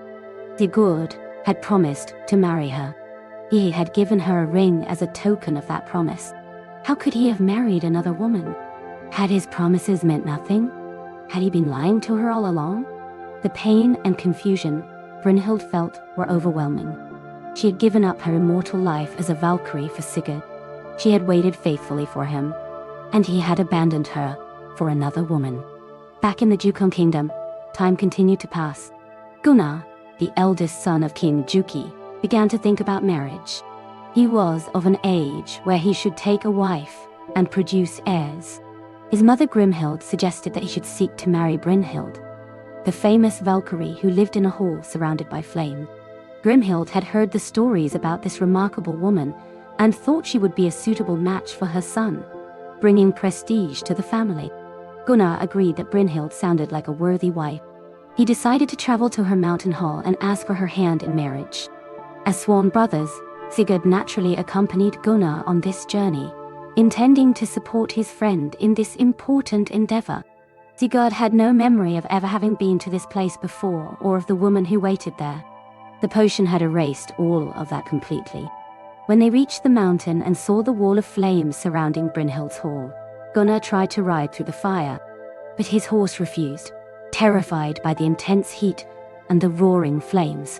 The horse reared and turned away, no matter how Gunnar urged or commanded it. Gunnar tried several times with different horses, but none would pass through the flame. The horses could sense the danger and would not overcome their fear, even for their riders. Gunnar was frustrated and embarrassed. He wanted to reach Brynhild and prove himself worthy of her, but he could not pass through the flame.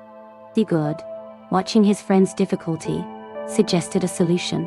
Using magic that Grimhild had taught them, they could trade shapes temporarily. If Sigurd took on Gunnar's appearance and rode through the flames in Gunnar's form, then Brynhild would believe that Gunnar himself had passed the test.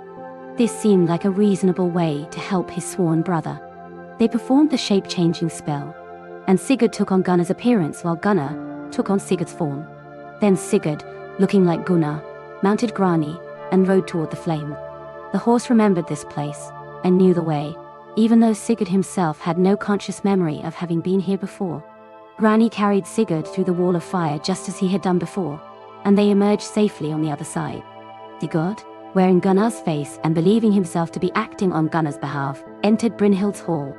Brynhild saw what appeared to be a different man standing before her. Not Sigurd, but someone she did not recognize. She was confused and deeply disappointed.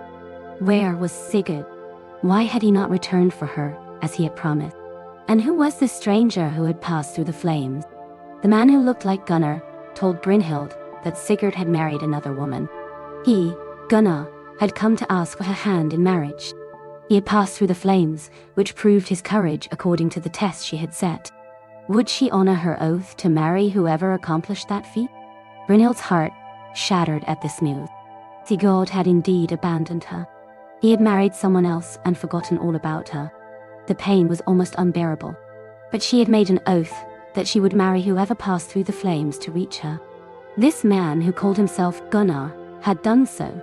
She was bound by her word to accept him. Through her pain and grief, Brynhild agreed to marry Gunnar.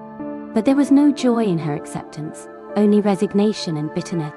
Sigurd, still disguised as Gunnar, and with no memory of his previous relationship with Brynhild, spent 3 nights in her hall as custom required. But he remained honorable in his actions, placing his sword Gram between them and the bed each night. He did not touch Brynhild, or lie with her as a husband would, understanding that he was acting as proxy for his brother. Before leaving, Sigurd noticed the ring on Brynhild's finger. It was a beautiful ring, and some part of his forgotten memory stirred when he saw it, though he could not place why it seemed familiar. Following the customs of the betrothal, he took this ring from Brynhild's finger and replaced it with another ring that Gunnar had given him for this purpose. Sigurd did not remember that he himself had given Brynhild this ring as a token of his love. Then Sigurd returned through the flames and rejoined Gunnar. They changed shapes back to their normal appearances. Sigurd gave Gunnar the ring he had taken from Brynhild, never knowing or remembering its significance. Gunnar now possessed Envari's cursed ring, though neither he nor Sigurd knew it was cursed.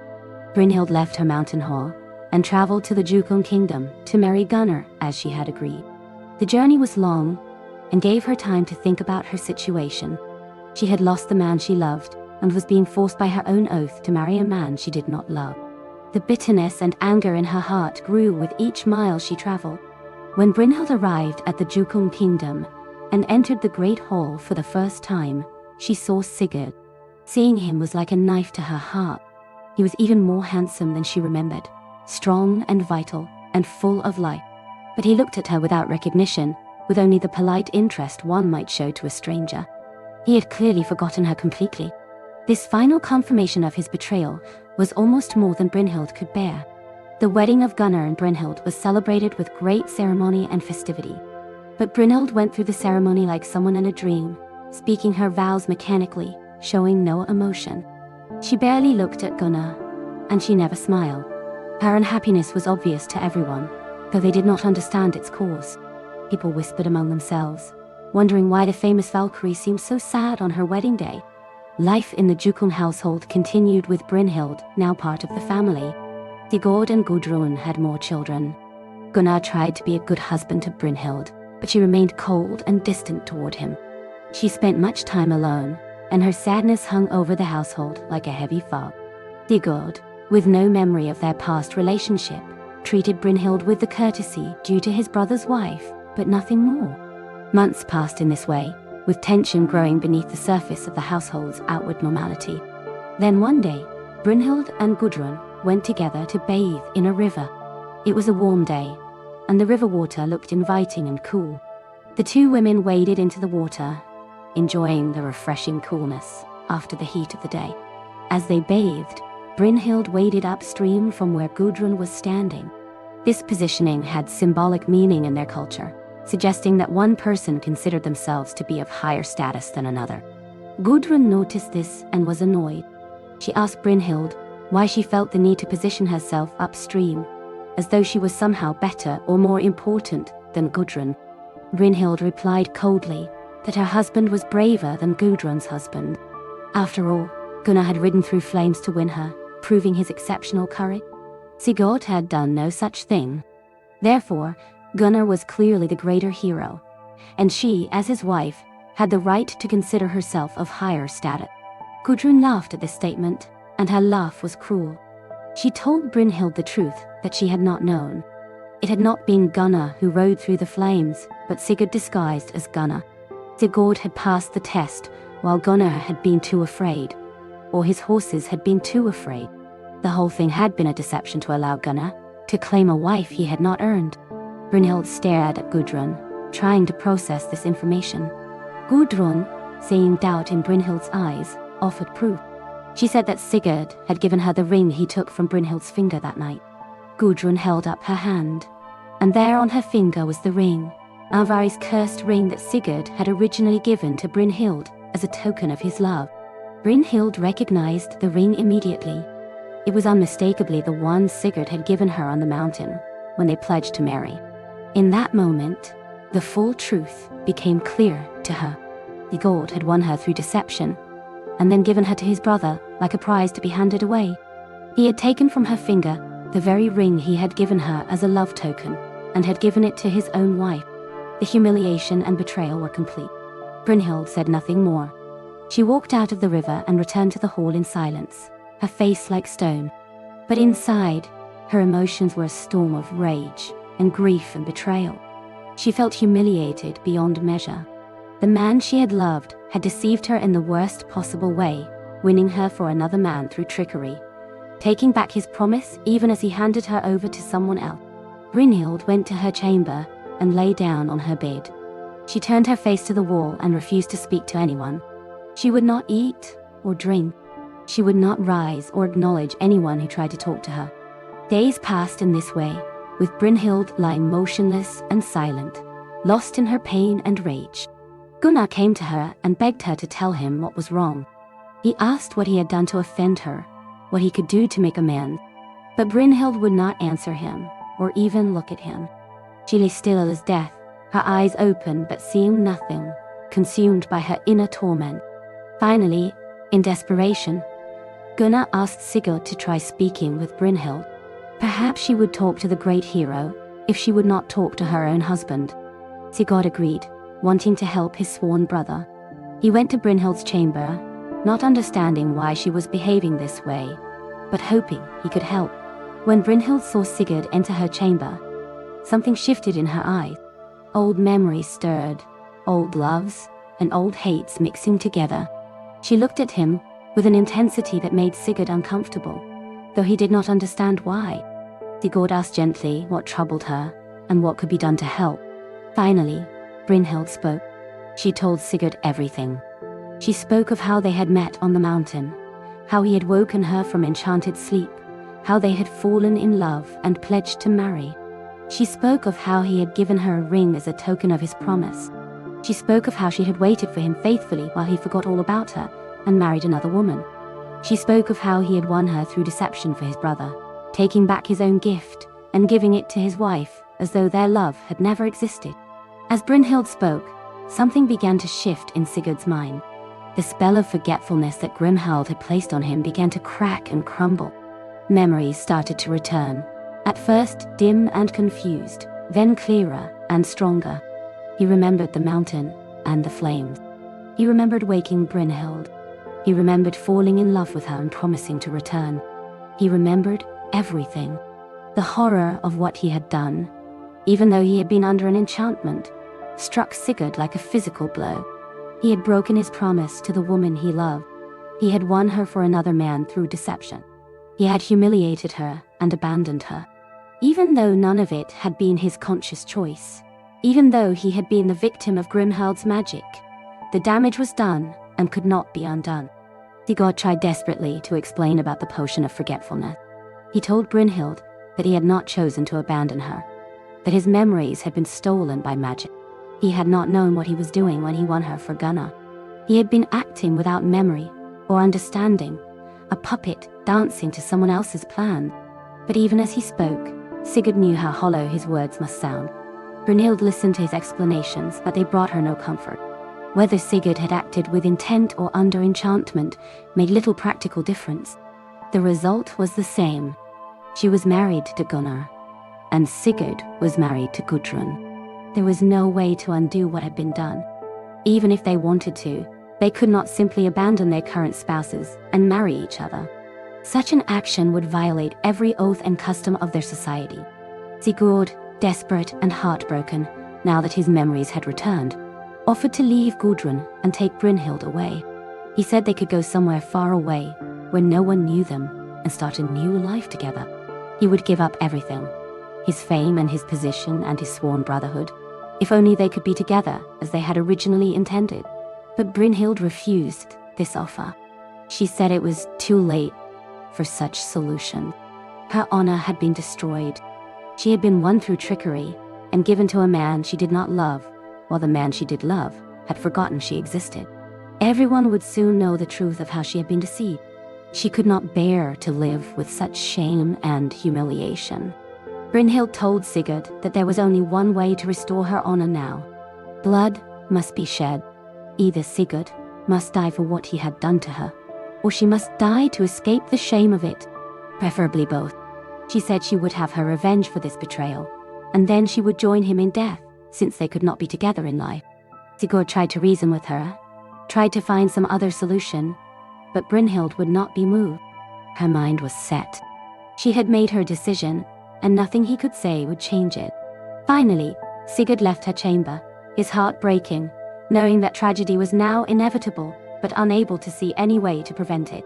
Brynhild went to Gunnar and told him lies mixed with truth. She said that when Sigurd had come through the flames disguised as Gunnar, he had not honored the agreement between them. She claimed that Sigurd had taken advantage of the situation and had lain with her as a husband, violating her and shaming Gunnar. This was not true. Sigurd had placed his sword between them and had not touched her. But Brynhild told this lie to ensure that Gunnar would seek revenge. Gunnar did not want to believe this accusation. Sigurd was his sworn brother, his closest friend. They had pledged to support each other in all things. How could Sigurd have betrayed him in such a way? But Brynhild was insistent and convincing in her lies. She said that if Gunnar did not avenge this insult, she would leave him and return to her father's house. She would tell everyone that Gunnar was a coward who could not defend his own honor. She would make sure everyone knew of his shame. Gunnar was torn between his loyalty to Sigurd and his loyalty to his wife. He spoke with his brother Hogni about what should be done. Hogni was equally troubled, not wanting to believe that Sigurd could have done such a thing, but also understanding that Brynhild's accusations could not simply be ignored. Brynhild continued to pressure them, and she also enlisted their mother Grimhild, who worked on her sons with words and potions, gradually convincing them that Sigurd must die. But there was a serious problem. Gunnar and Hogni had sworn oaths of brotherhood with Sigurd. These oaths were sacred and binding. If they killed Sigurd themselves, they would be oath-breakers, violating the most serious promises a warrior could make. Breaking such oaths would bring terrible curses upon them and destroy their honor. They would be despised by gods and men alike. The solution they arrived at was to use their younger brother Guttorm, who had not sworn any oaths to Sigurd. Guttorm was younger and less thoughtful than his brothers, more easily influenced and less concerned about consequences. Gunnar and Hogni went to Guttorm and convinced him that Sigurd had grievously wronged their family and must be punished. To ensure that Guttorm would actually go through with killing Sigurd, Grimhild prepared a special potion. This drink contained herbs that would fill Guttorm with rage and take away his fear and his ability to think clearly. It would turn him temporarily into something like a berserker, a warrior in a battle frenzy, who feels no pain and knows no mercy. Under the influence of this potion, Guttorm agreed to kill Sigurd. Guttorm drank the potion and felt its effects immediately. Rage filled his heart, and all his natural caution and fear disappeared. He felt invincible and angry, ready to kill. He waited until night, when the household was asleep. Then he took his sword and crept silently through the dark halls to the chamber where Sigurd and Gudrun slept. Sigurd was sleeping peacefully, lying on his back with one arm around his wife. He had no warning of the danger approaching. Gudrun was also asleep, tired from the day's activities. Neither of them heard Guttorm enter the room or saw him approach the bed with his sword raised. Guttorm struck down with his sword, aiming for Sigurd's chest. But his aim was slightly off in the darkness. The blade struck Sigurd in the back, in the one small spot where a linden leaf had prevented the dragon's blood from touching his skin. This was the only place on Sigurd's body where he could be wounded, and by terrible chance, or perhaps by the working of fate and the curse, Guttorm's blade found that exact spot. The sword pierced through Sigurd's flesh and sank deep into his body, inflicting a mortal wound. Sigurd woke instantly, screaming in pain and shock. Even mortally wounded, his warrior instincts took over. His hand reached for Gram, which lay beside the bed where he always kept it. With his last strength, Sigurd grabbed the magical sword and threw it at Guttorm with all his remaining power. Gram flew through the air like a bolt of lightning. The magical sword struck Guttorm and cut him completely in half, the top of his body separating from the bottom. Guttorm died instantly, killed by the same sword that had slain the dragon Fafnir.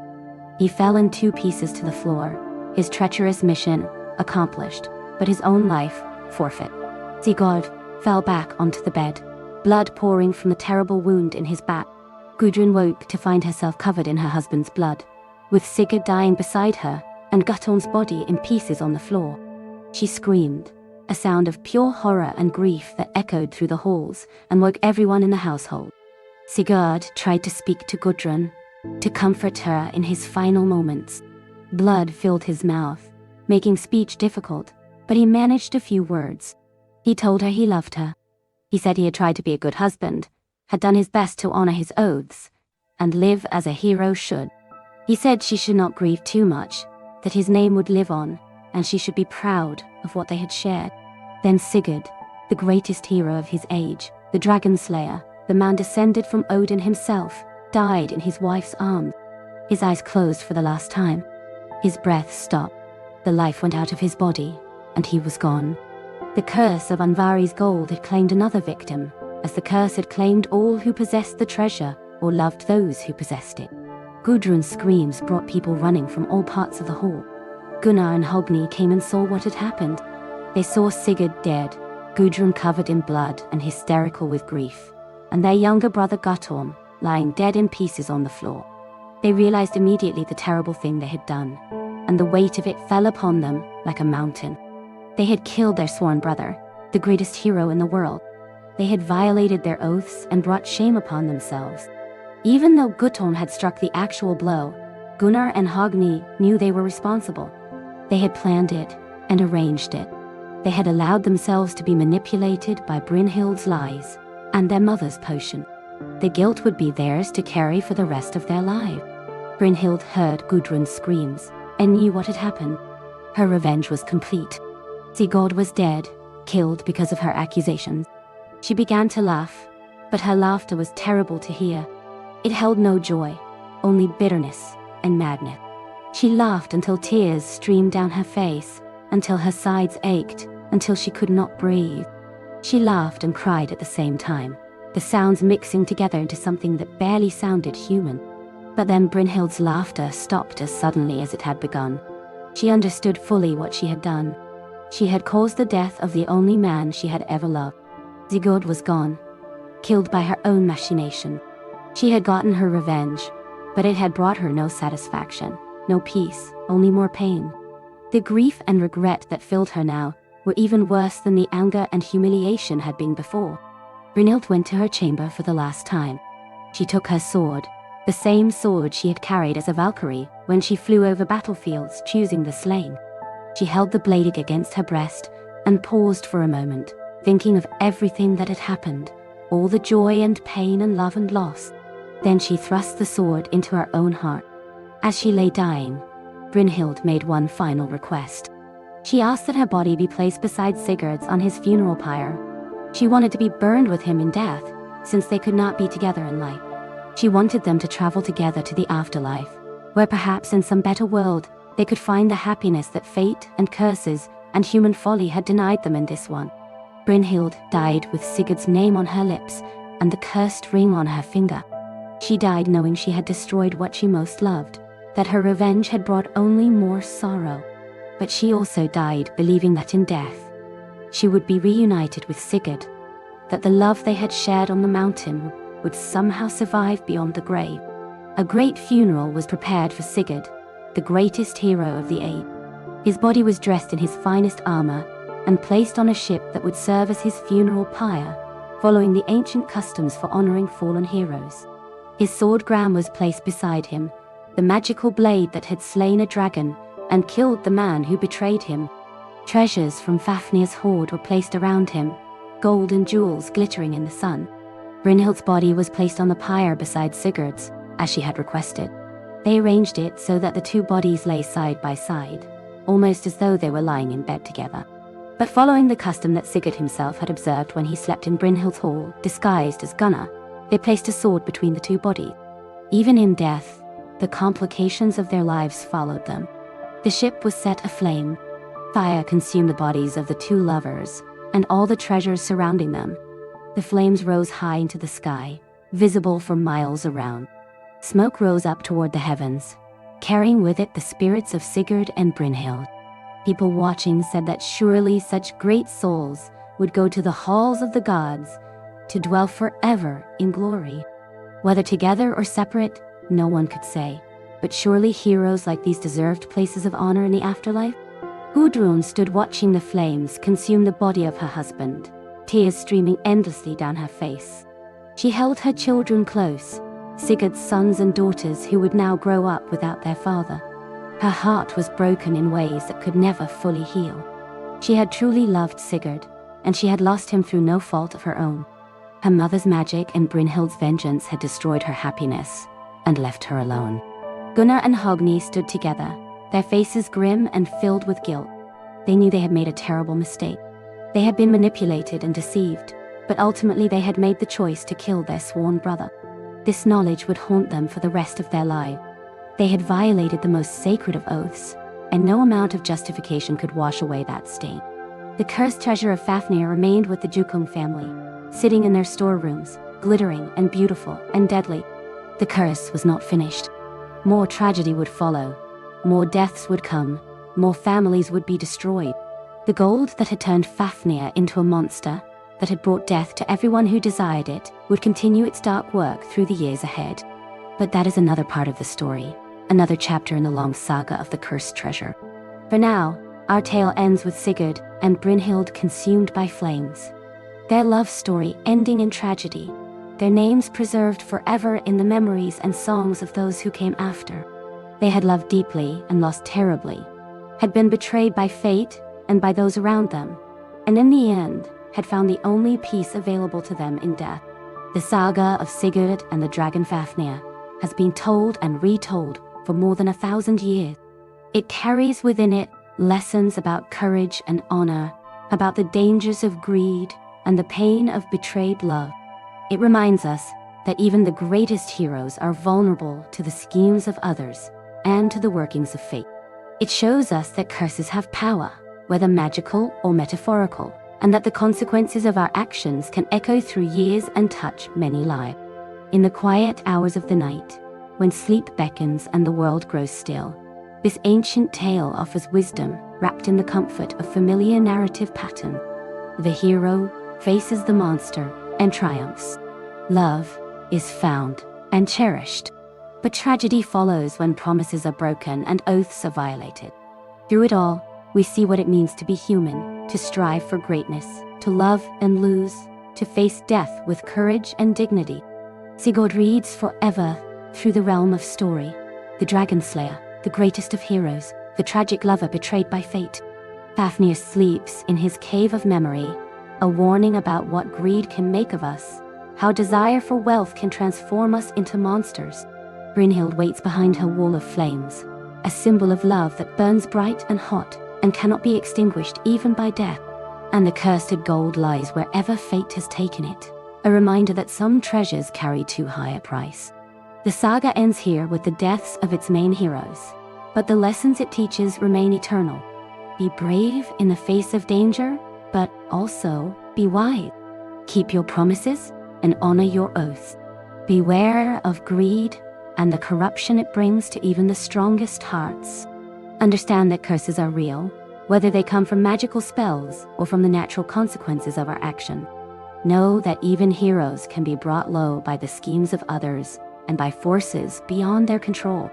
And perhaps most importantly, the saga teaches us that love is real and powerful, even when it ends in tragedy. Sigurd and Brynhild loved each other truly, and that love was strong enough to survive separation and betrayal and even death. Their story reminds us that what we love and how we love defines us more than any treasure or fame or worldly success. Rest now, and let this ancient story carry you into peaceful dreams, where heroes still ride and dragons still guard their hoards, where love is eternal and courage never fails, where the past lives on, in the timeless realm of story and imagination. Sleep well, knowing that the tales of old will be here when you wake, ready to be told again, as they have been told for more than 1,000 years, and will be told for 1,000 more to come.